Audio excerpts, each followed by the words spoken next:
последна тема за денеска. Внедела жените возачи ќе си ги одмерат силите и знаењето зад воланот во најновото издание на Женско рели 2023, настанот вообичаено во организација на Автомобилистичката федерација на Македонија.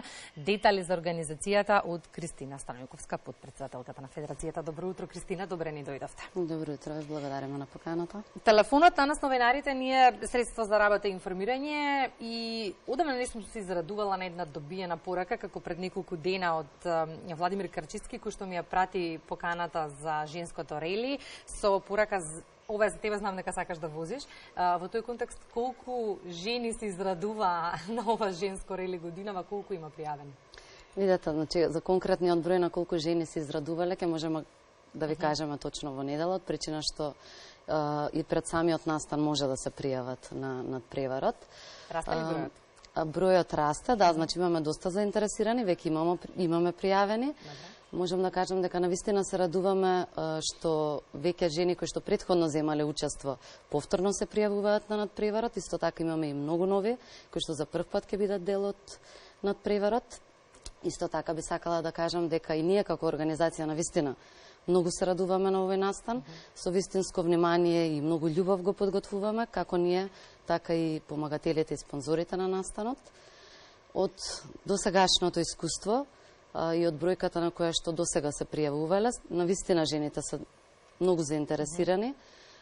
Голем е бројот, сакаат да учествуваат на 8 мартовското рели.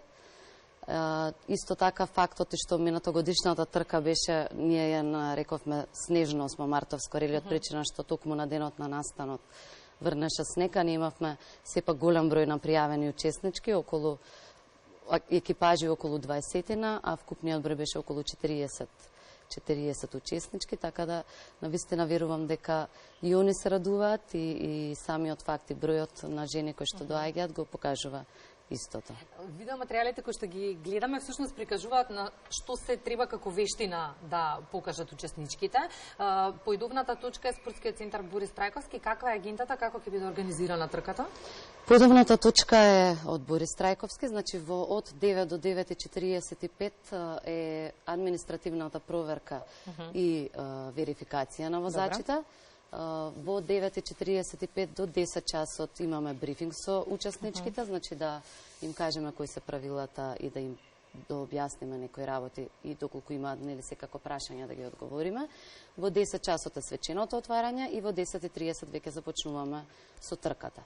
Трката се вози во две етапи. Првата етапа е задолжително возење низ зададена рута, односно задолжително поминување низ контролни точки на кои што надпреварувачките зимаат подароци, додека втората етапа е гимкана или вешто возење, на која што оние покажуваат својата претност и вештина во возењето. Споминавте дека точната бројка ќе ја знаеме внедела, тоа значи дека има се уште простор за пријавување. Кои услови треба да се исполнат за да се добие стартно бројче? Да, значи сите заинтересирани можат директно да дојдат и во Борис Трајковски на лице место пред самиот настан да се пријават.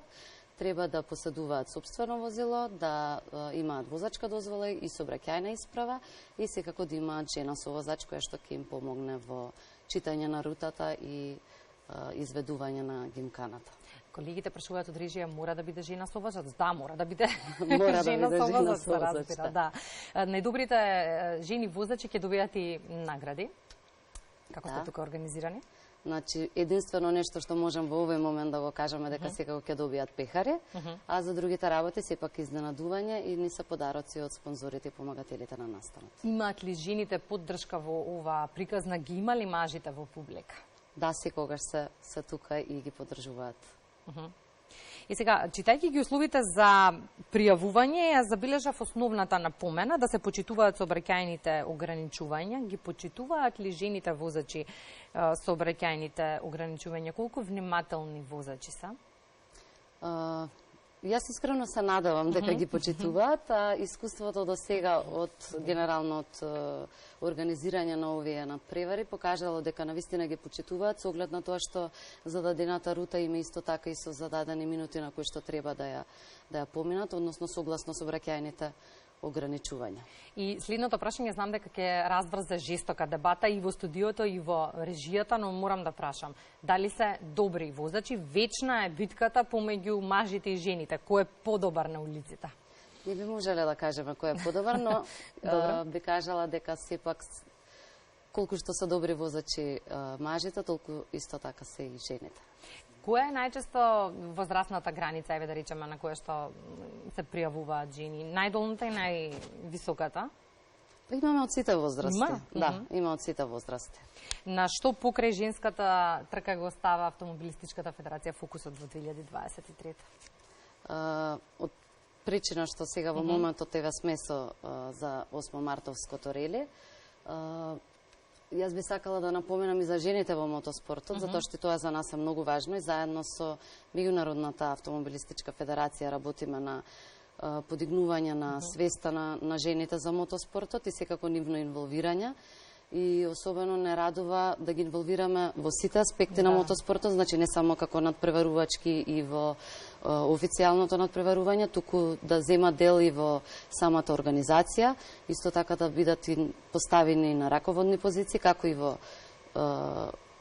членките на Автомобилистичката федерација, односно во клубовите на Автомобилистичката федерација, така и во самата федерација. Колку ви има жени во Автомобилистичката федерација? Кога веќе го поттикнавте ова прашање во момент? Па не има, значи 15-тина сме сигурно на број, но постојано расте заинтересираноста и постојано доаѓаат нови и нови. Тоа значи дека се повеќе жени сметаат дека ова е добро за нив, нели?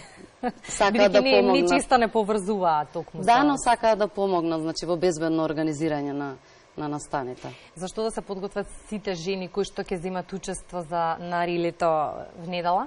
Да се подготват за добра забава, добро дружење и секако нели пријатно и лесно возење. Благодарам, Кристина, за гостувањето во утринската програма. Ние се гледаме в недела на ваш терен. Ви благодарам. Се гледаме.